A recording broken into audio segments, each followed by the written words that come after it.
like you can define where everything is, and football is easy because you're always focused on the line. Thank you so much for coming to the first session of the 2019-2020 Lansing Marketing Hackers here at WLNS. Glad to see everybody here. My name is Leo Dion. I run Bright Digit. I specialize in marketing technology and development on Apple platforms like the iPhone and Apple Watch. Really glad to be here and have Chad give us an inside look into advanced audience targeting. Before we get started, I want to just mention we have already our next meetup set up for December, I always get this math wrong, 11? Second Wednesday of December. I should have written this down. But Julie Holton will be talking about email marketing and automation. Did I get that right? Yes, December 11th, yep. Man, I've been doing this enough times now. And Julie Holton will be doing email marketing and automation. So that will be back at MSU FCU, the second headquarters where I presented in June. So it is actually on Coolidge Road, so not West Road, but the secondary building. You'll definitely want to check that out. Email marketing is still pretty big right now, and I think it will be of interest to you.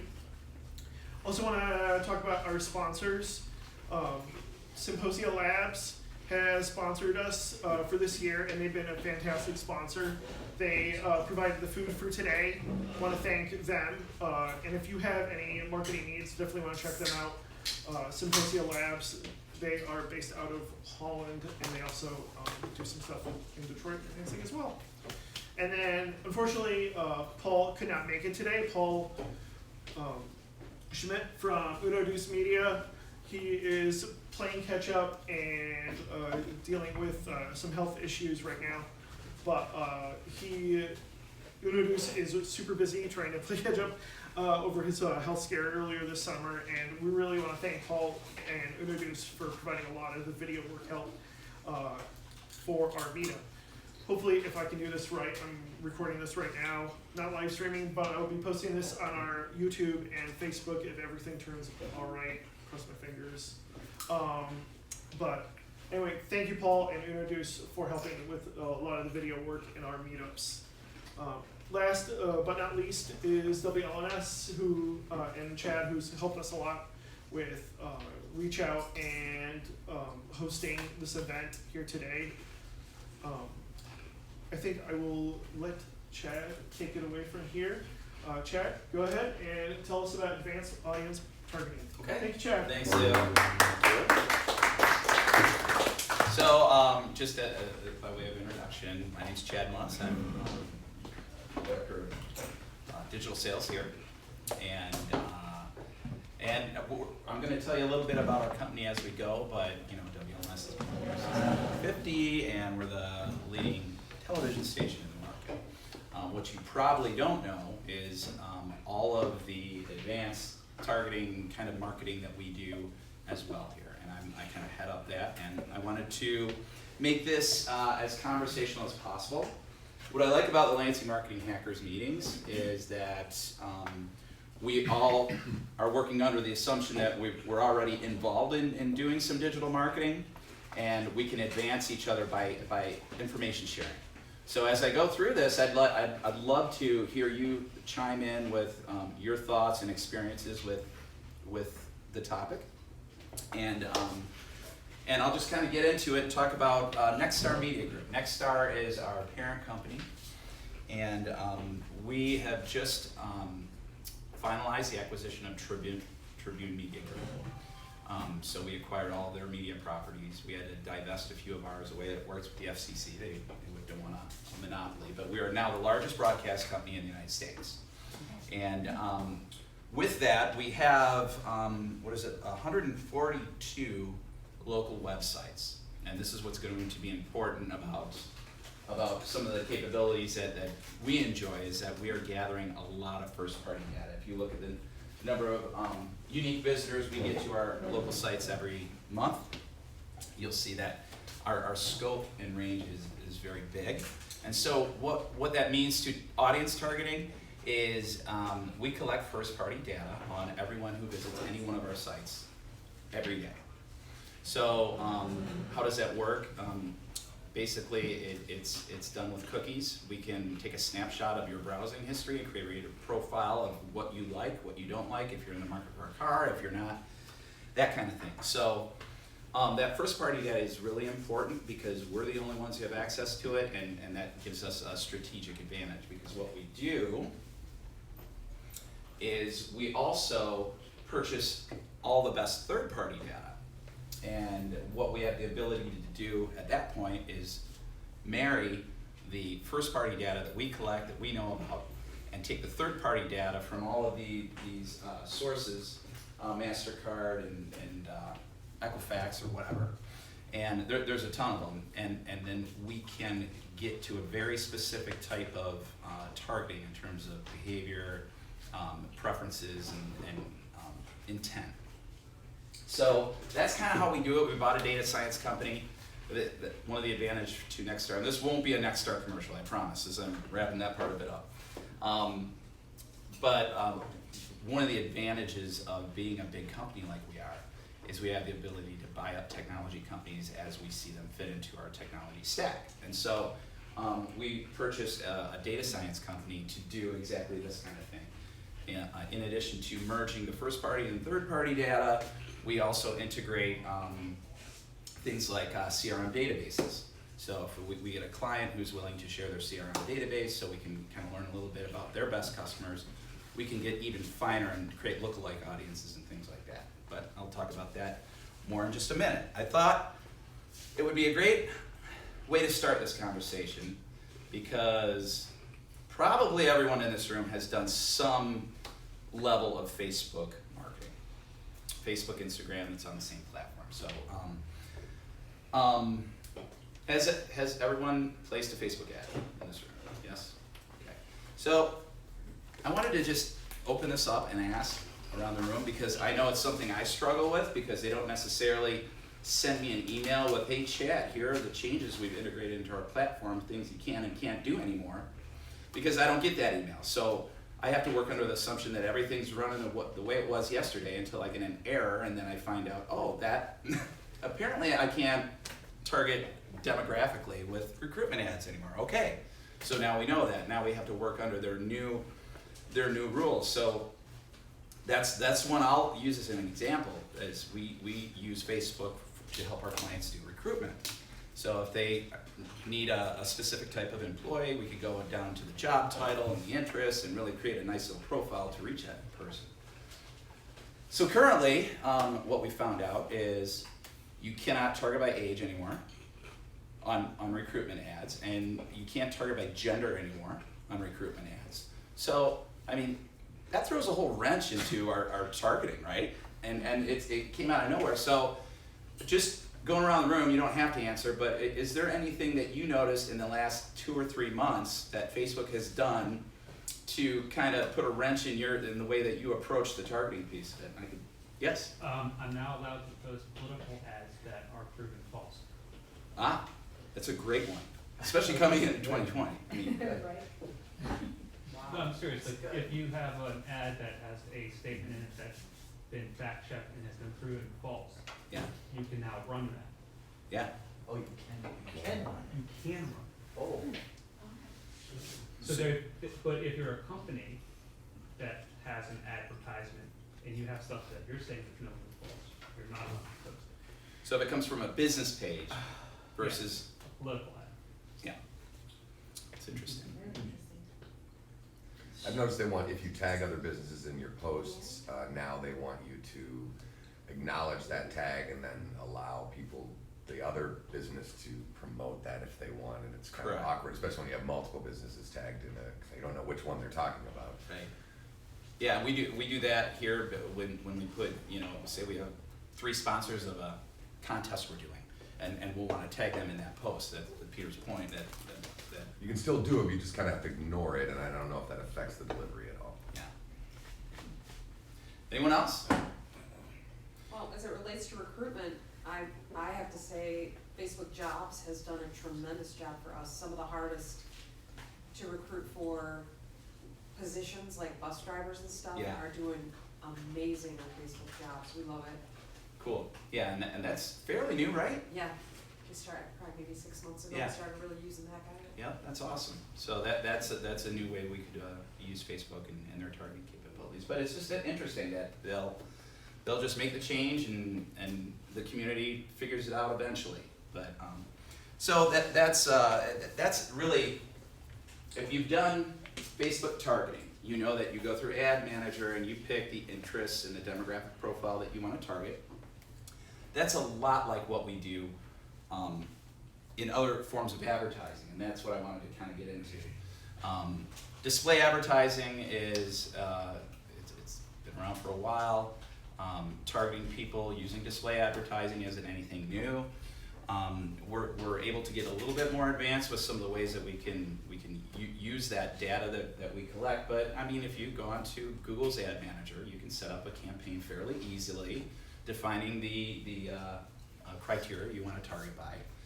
And you know, the idea is it's a less waste medium. So you're now targeting people who are. We like to use the analogy, if you're talking to a car dealer and you give them 2 doors, and behind each door is 100 people. Behind door number 1 is 100 people who are just a random selection of 100 people, like, you know, with people who watch TV, you know, we don't really know if they're in the market for an automobile. But behind door number 2 is 100 auto intenders that have shown interest and been looking in the last week for a car. Which door are you going to want to go through? Everyone's going to pick door number 2, although I'd like to say that if you get super granular targeting and that's the only thing you're doing, you're probably going to miss a whole bunch of people, because there is still a case to be made that mass media drives the market. And so, but still, this is really important part of the mix. And you know, it can go down to any kind of interest or anything that we can track from the cookies of your computer, we can involve. Anything we can track from your credit card purchases or your buying behaviors, we can target them. And so that's all based on internet browsing history and things like that. And then there's contextual targeting, which is done a little bit differently. You're still reaching the right group of people you want to reach, but it's not done through online behavior. It's done through people who fit this profile, typically visit these kind of websites, and then we're going to put your advertising on those kind of websites. So it's done a little bit differently, but accomplishes the same goal. Site retargeting. This is not. What I hope to accomplish with this talk here is just to give you an idea of how, you know, digital marketing and targeting, all the different ways that you can go about it. Some of them, like site retargeting, is sort of a best practice, is a cheap way to stay in front of the people who are most interested in your product because they've just been to your website, so they're there for a reason, right? So site retargeting is a pixel that fires and starts targeting the device that they used when they visited your website, and puts that message in front of them in a, you know, it's highly relevant because they were just there. The creative can speak to, okay, I saw you were on this page, so how about this as an incentive to come back and actually complete your purchase.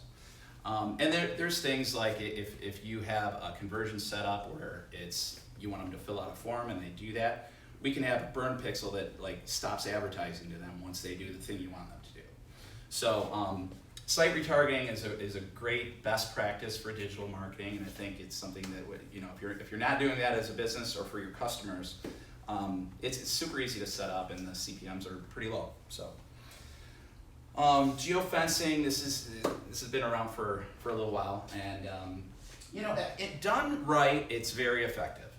What cool thing about geofencing is you have conversion zones. So if you're a retailer, I like to use auto dealers because they spend a lot of money on advertising, so they've got a lot of experience. But if you want to geofence, you know, this is a pretty typical technique. I don't know if I'm 100% sold that this is going to change the way people buy cars, but you know, a lot of them geofence their competitors. So if someone's in, you know, Grand Ledge Ford, they could get an ad for courtesy Ford, that's a bad example because they just bought courtesy Ford, but in the past, you know, that would be a good example. They could geofence that. And then when that person who gets that advertisement walks into this invisible fence around your business, it's counted as a conversion because we gave them an ad, they saw the ad, they walked into your door. That we count that as a marketer. I would count that as a conversion because they walked in the door. So for the right kind of client, this works great. Typically, we'll leverage this with event retargeting. It's done a little different. Geofencing delivers an ad to the person who's within that fence. Event retargeting captures the IP address of that device, and then for the next 30 days, delivers a message. Or it could be 20 days, or it could be 6 days. It depends on the business and their typical sales cycle.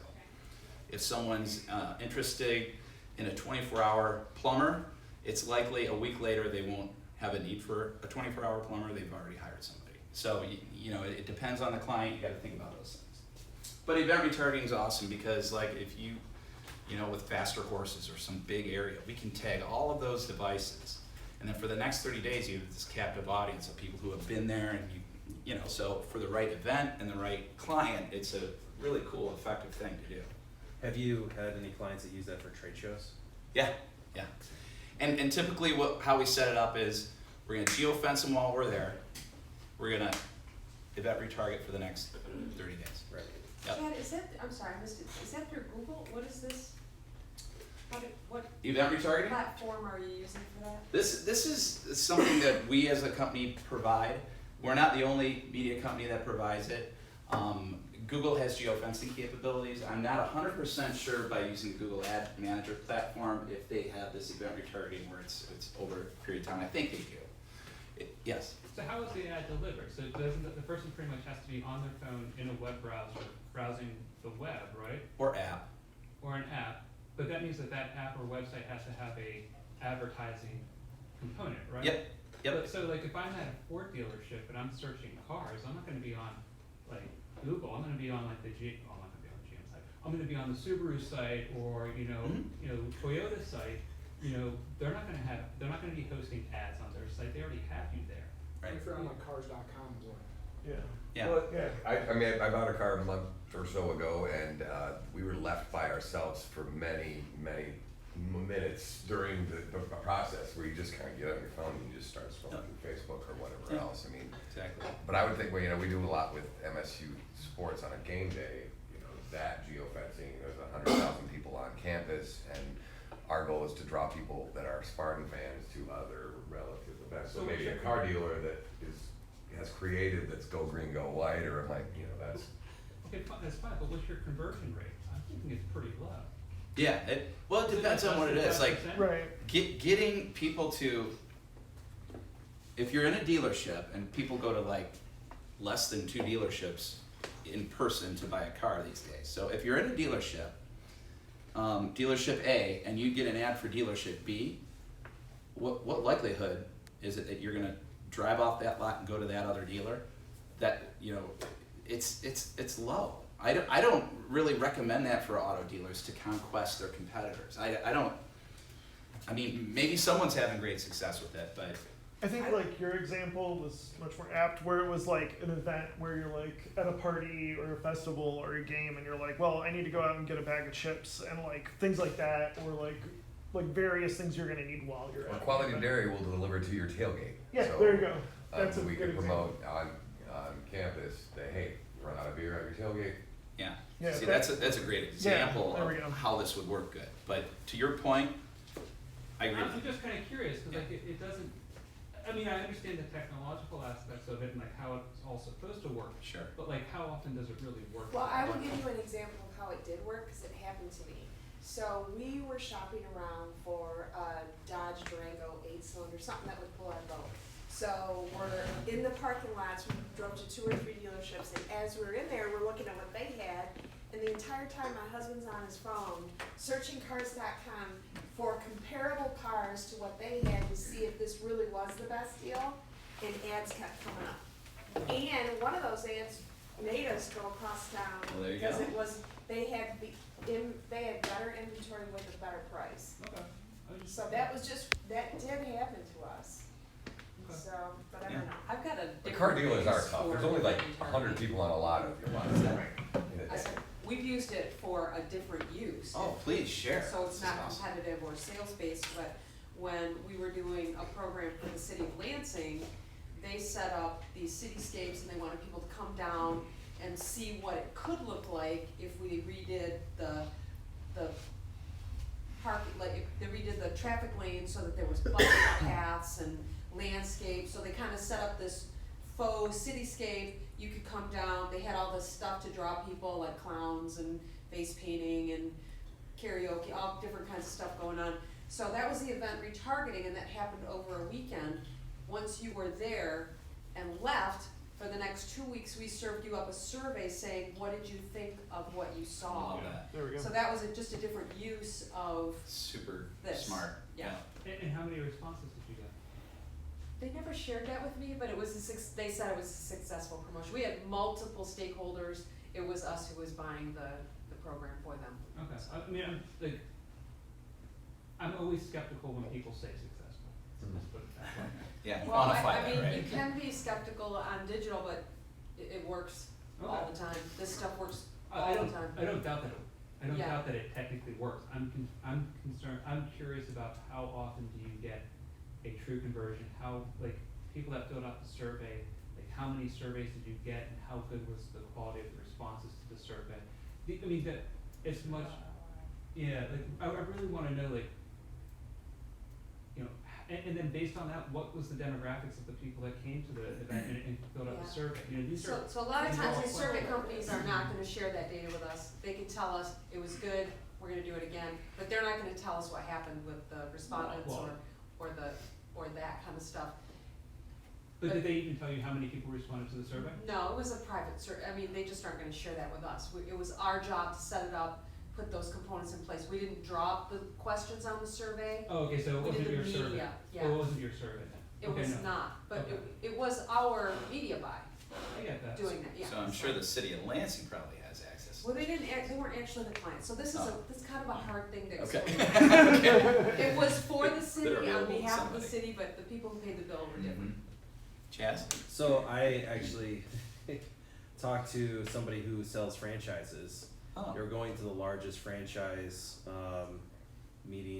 conference in the world, oh, cool. and obviously it's a pretty high ticket Yep. product. Yep. And so I think it was last year I talked to him about potentially doing this retargeting, because I'm like, for what we were looking at, $3 to $5 grand, he's spending $30 grand to go there, have a booth, talk to people. Yeah.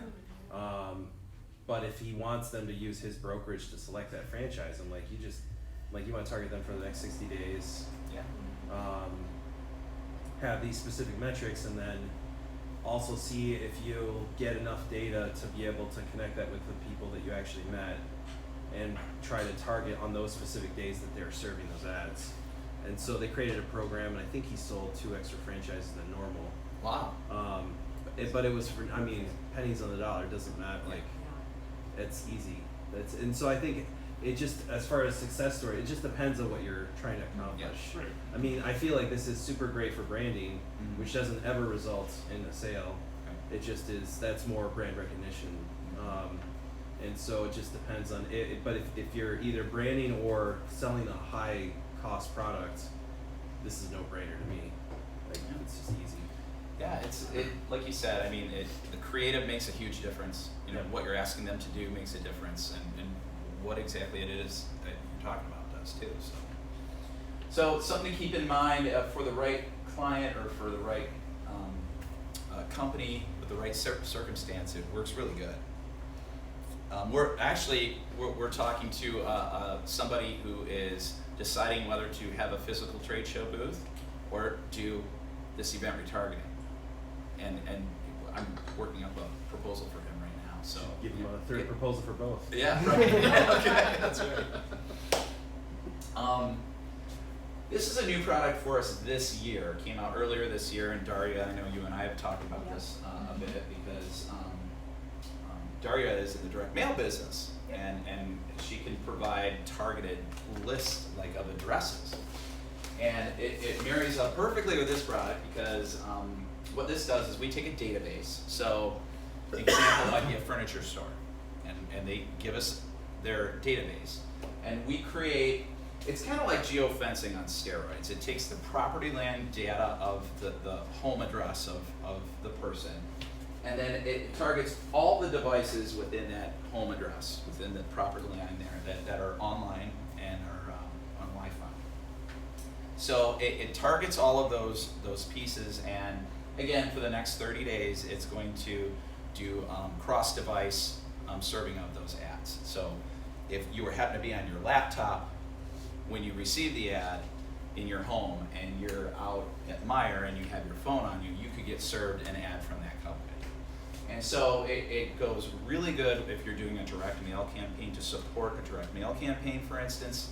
And it's a cool use of technology where you're, you know, with geofencing, I literally have to create a line around the area I want to create. This does it automated from a database. So that's just, you know, I love these cool new ways of delivering a message to the right crowd. Search retargeting is something that, if you're not familiar, it does not use search engines like Google and Bing and Yahoo. So we're not talking about that. We're talking about if you're on WebMD and you do a search for something, or if you're on Overstock.com and you do a search for something in their internal website search bar, we can track that and then use that to serve them advertisements. Within the geography we're defined, if I give a list of keywords that they're trying to target, anyone who uses those keywords in a search like that, we can target them with advertising. So if they're looking for a certain medical condition and we're working with a hospital, we can deliver a relevant ad to that group. Let me see if I can restate it. So I go to Pinterest, for instance. I type in a search term. That puts a cookie on my computer that then tells you that I search for so and so, and then when I go to some random site, I'll get an ad for release. Okay. Yeah, that's exactly how it works. All right. Thanks. Yeah. So that's another way of, you know, finding an audience based on their intent online. And this is what is super cool. I mentioned earlier on that we have our first party and we have our third party, and then we have the ability to take a customer's database and we put them all into our secret sauce, and out comes a lookalike audience. It's super accurate. And we've been doing this in the auto industry. It's kind of the low-hanging fruit for us around the country. And the quality of the results, the cost per lead has gone down and the quality has gone up, and they're thrilled. And so, you know, we're looking for, you know, it's a great way to take all that data and create a better lookalike audience. It's kind of like Facebook. If you've done this in Facebook and you placed a pixel on your website or your customer's website, you know you have the ability to create a lookalike audience from that group based on all kinds of criteria. And so it's kind of like that on steroids, and you're outside the Facebook platform and you're still able to use that great targeting technique. So that's something that's available. IP targeting as well. If you have a customer, if your business is, like for instance, if you want to reach everyone on MSU's campus or the state of Michigan, we can target those buildings that use that same IP address and kind of reach everyone in those buildings. So for certain applications, this is another way to reach the audience that you're looking to reach. And I'm just trying to kind of share with you some of the possibilities out there for targeting the audience in different ways. For just go back, you don't have to go back a slide, but the CRM systems Mhm. that are applicable, is there any that work better to kind of analyze that data, or is that a standard format that Well, most typically use? what we'll do is within their CRM, we'll ask them to say, okay, look at the people who are your best customers that are behaving how you want. They come back regularly. It's not the one-offs. We don't really want to put them in the profile because they're the fringe folks. We want to take the people who are your best customers, whatever that behavior is that you can extract from that CRM, and then we'll export that into like a CSV file. Okay. So we use the CRM on the front end to determine what behaviors are we looking to emulate, and then we export that, and then we put it into our system. Okay.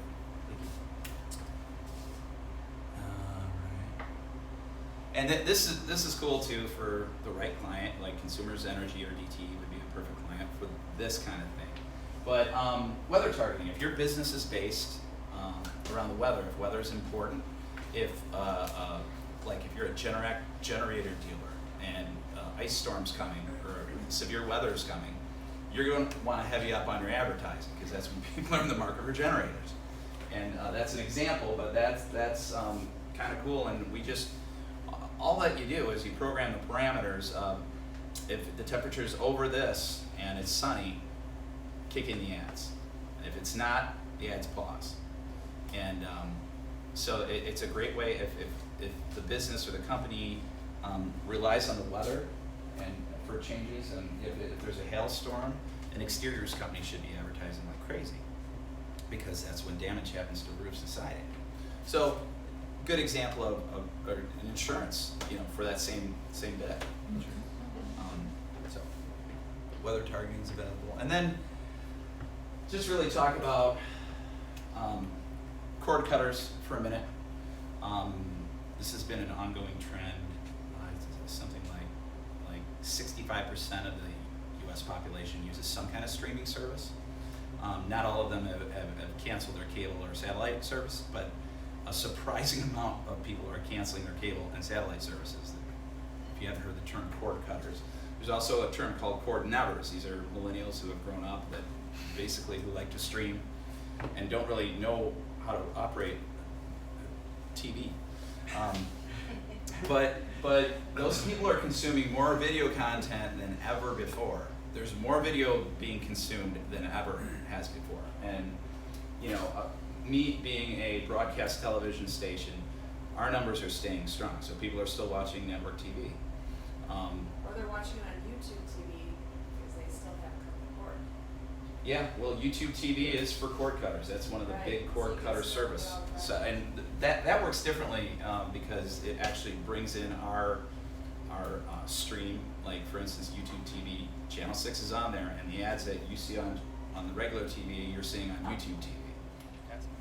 So ESPN a lot of times, maybe for a whole 30 seconds or a minute, it'll be like, you are on a commercial break. Yeah. There's nothing on there. Yeah. Is that just, it never got resold or something? It never got resold. Okay. And Big Ten Network's the same too. I see that same thing on the Big Ten Network app. Yeah. You know? You need to hire better people. Yeah. I just wanted to address this in case anybody was interested. Are there minimums of placement? They're like I think most places have minimums. Like we have minimums. It's like $2,000 a month for a buy like that. Other places like with like pre-roll video would be an example of I could do a pre-roll video campaign for you for $300 if I wanted to. If it made sense budget wise and the group you're trying to reach, we'd make sure that we had enough frequency to make it sure it works. But yeah, with the pure play on connected TVs, we do have we have those minimums. Other people might be different. They say But like Hulu and Pandora are the most expensive minimums in the marketplace. Yeah, Hulu's CPMs are very high. They're higher than the other networks. And then, like you said, Netflix doesn't have advertising available. Yeah. Amazon Prime is very little, and they sell direct. I think I don't even know if we can get on Amazon Prime. But you're not seeing a lot of advertising on Amazon Prime anyway. So, just a couple other things. Native advertising is really cool for some particular businesses. What this is it looks and feels and reads just like a news article that can be put on news and information sites, right? We offer this as a service here, but like if you go to USA Today or MLive or any other news site, you're going to be scrolling down the news feed and you're going to see sponsored content on one of those. And it's right in the news feed. If it's relevant to the user, if it's written right the whole way, the headline's super important, the graphics that go along with it. It clicks through to an article, and again, if it's done right, it's not pushy sales message you're not expecting when you click on that article, it's a highly effective way. It's a cool way to show thought leadership in a way that feels like a very credible news piece. So that's something for the right client that makes a lot of sense. I think email marketing we're going to cover in December, but email marketing, just don't forget about it because it's still super important, and especially if you set up, I mean, Lisa can talk about the importance of drip campaigns and things like that after an inbound campaign. Branching logic, that's really good connection. Yeah, but don't forget about email because we all still use it. And then YouTube, we touched on this earlier. This is my last slide. They set theirs up a little bit differently on pre-roll. Again, it's highly targeted. It's delivering advertising to the right audience. How they set it up is you get the first 5 seconds that you're forced to watch an ad if you're consuming a video on YouTube, and then you have the skip button, and we're all just hovering over that thing. Ready, go. But what it does for an advertiser is it gives them first 5 seconds of free advertising because they only charge you if they complete the whole 30-second video. Oh, really? Yeah. So first 5 seconds is free. So Geico did a great campaign where they said, you can't skip this ad because it's already over. I don't know if you remember those, but they're really creative. And then the rest of the 30 seconds, they're standing still like the old police squad. And they're very smart because they did that for pre-roll specifically. Which made you want to finish watching it. Totally. I finished every one of them. They're totally uncomfortably like just holding. Yeah, and then there's like a dog walking by or something that ruins the whole. Can you do videos where you force them to watch the whole thing, but just keep it under a certain amount of time? Because I've seen that before. In YouTube. Absolutely. Okay. Yeah. TrueView, that's their name for it, is set up this way, and our clients find it successful because I mean they're only paying for the full 30-second completed views, and they're getting that first bit for free. So we always say, put your brand, put phone number, put everything in that first 5 seconds, and especially if you can fit in the value proposition there too. So anyway, that's kind of an overview of all the different ways that we can target an audience very specifically. As you can see, depending on the usage, the client, the product, it might be a combination of these. It might be a single strategy. So just some things to be thinking about. I'm available for any questions. Even next week, if something comes up, say, hey, I was thinking about this. Shoot me an email. Yeah. If I could just add one thing, that because we're a broadcast station, if you want to get involved in video and cost is an issue, we can help. Yeah. I mean that's a good point. I mean we for our advertisers, simple production, we don't charge for it. Video production. So I mean that is some people know that's pretty standard, but some people have no idea that our TV production crew is available to our advertisers for free. So. Paul's there if you want to. Oh, Paul Put in the production Schmidt, value and tell a story. Yeah, he has a unique ability to tell a story in a really compelling way. So I mean, it just depends on the project. He focuses a lot on nonprofits and really altruistic type things, and it's amazing. Check out his YouTube channel. He's got some really good work Yeah. on there. Yeah. Thank you so much. Sure. Thank you guys for coming out. So December 11th at MSUFCU second headquarters on Coolidge Road. Julie will be presenting on email marketing and automation. You'll definitely want to check that out. Please go to the meetup and RSVP yes on there. I apologize, Meetup's been kind of a piece of crap lately, and I don't know if anybody knows. Does anybody know who owns Meetup? WeWork, and they've been, yeah, okay. So look them up on the news. They've had their issues lately. So I don't think Meetup is a high priority for them, unfortunately. But it's free and it works pretty decent for RSVP. So thank you if you did RSVP. I really appreciate it. Anything else before we close out? The survey. Yes. Yes. First of all, please, if you haven't signed in, sign in and give me your email address, and I will send you the video and the PowerPoint, link to the PowerPoint as well. Yeah. And then we do have a survey trying to garner interest in a marketing conference in this area in the next year or so. So please do, we would like to get some responses on that and then see what your interest level is. That is it for today. Thank you, Chad, and we will see you in a couple months.